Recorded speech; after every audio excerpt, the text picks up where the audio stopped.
अब अमेरिका कैसे इस युद्ध में कूदने की तैयारी कर रहा है, अमेरिका की अपनी तैयारी कैसी, इस बात का अंदाजा लगा सकते हैं कि अमेरिका का एक सबसे घातक विमान होता है, ये तस्वीरों में आप देखिए, उसको उसने मोर्चे पर लगा दिया है।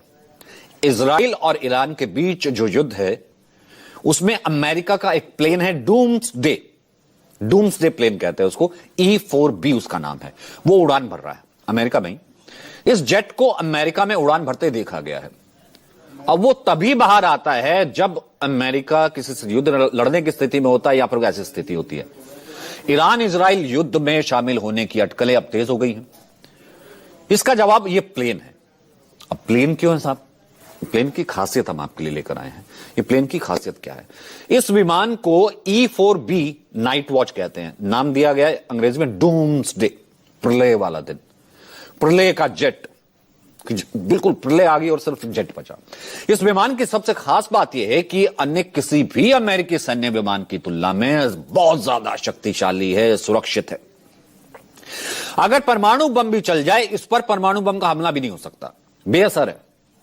साइबर हमलों से भी यह बिल्कुल बचा हुआ है। इलेक्ट्रोमैग्नेटिक इंटरफेस तक को यह झेल सकता है, यह ऐसे बनाया गया है। और आवश्यकता पड़ने पर जवाबी हमलों को यह निर्देशित कर सकता है, डायरेक्शन दे सकता है। न्यूयॉर्क पोस्ट में एक रिपोर्ट छपी, उसके मुताबिक इसमें विशेष शील्डिंग होती है। यह थर्मल और न्यूक्लियर इंपैक्ट से सुरक्षित रहता है, ऐसी शील्ड बना रखी, ऐसा प्लेन है ये। 67 सैटेलाइट रिसीवर और एंटीना है प्लेन के अंदर, अंदाजा लगाइए, 67 सैटेलाइट एंटीना। इसकी मदद से दुनिया के किसी भी कोने में ये कम्युनिकेशन कर सकता है, संचार कर सकता है, वहां पर जो अपनी बात पहुंचा सकता है, वहां से कुछ ले सकता है। Top secret military communication system इसमें पूरे फीड रहते हैं। और सबसे ताकत की बात तो यह है कि विमान एक सप्ताह तक उतरेगा ही नहीं, उड़ सकता है, एक सप्ताह तक ऊपर ही रह सकता है, इतनी कैपेसिटी है। और हवा में ही इसकी कैपेसिटी है कि वहीं पर वो ईंधन भरता रहेगा और वही उसकी कैपेसिटी है। बिना उतरे 35 घंटे से ज्यादा की नॉन स्टॉप तो उड़ान भर सकता है। अब तक की सबसे लंबी उड़ान ये भर चुका है, यानी कि सिर्फ इसकी खासियत है। E-4B की अब तक की सबसे लंबी उड़ान लगभग 35.5 घंटे की रही है। यह विमान दरअसल जब इमरजेंसी आती है, आपात आती है, तो इसलिए बनाया गया था। राष्ट्रपति, रक्षा सचिव, वरिष्ठ सैन्य नेता और जो उन सब लोग जो है वो अगर किसी मुसीबत में फंस जाए, उनसे कनेक्टिविटी पूरी हो। इसके अंदरूनी अंदर का हिस्सा हम आपको बताते हैं। अंदर देखिए क्या है, 18 बिस्तर है, बेड, ब्रीफिंग रूम अलग से है इसके अंदर, समन्वय क्षेत्रों के लिए कमांड सेंटर है, रेस्ट रूम भी इसके अंदर है।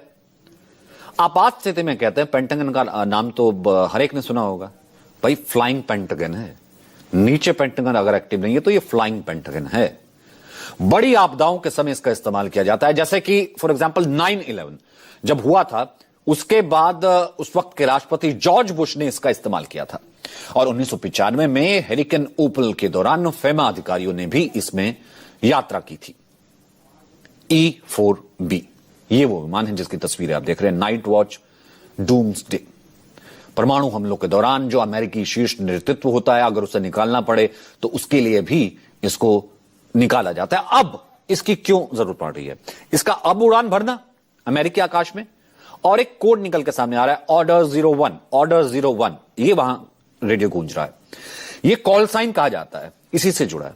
अब एक नया कॉल साइन सामने आ रहा, डूम्सडे का उड़ान भरना। इसका अटकल यही है, इसके पीछे की जो पूरी बात यही निकल करके आ रही है कि अमेरिका ईरान के खिलाफ लड़ाई में तैयारी कर रहा है, निकलने की पूरी ड्रिल कर रहा है, और वो सामने आ चुका है।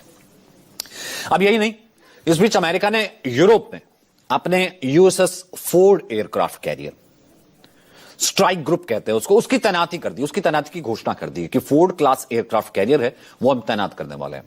नौसेना की लेटेस्ट और सबसे उन्नत पीढ़ी का यह कैरियर है। नौसेना का है लेकिन सबसे उन्नत पीढ़ी का कैरियर है। पहले के जहाजों की तुलना में बहुत प्रभावशाली है, मजबूत है, सक्षम है। फोर्ड क्लास कैरियर, सबसे पहली ship USS गर्लर्ड R. Ford CVN-78 जिसको कहते हैं, 2017 में लॉन्च हुई थी।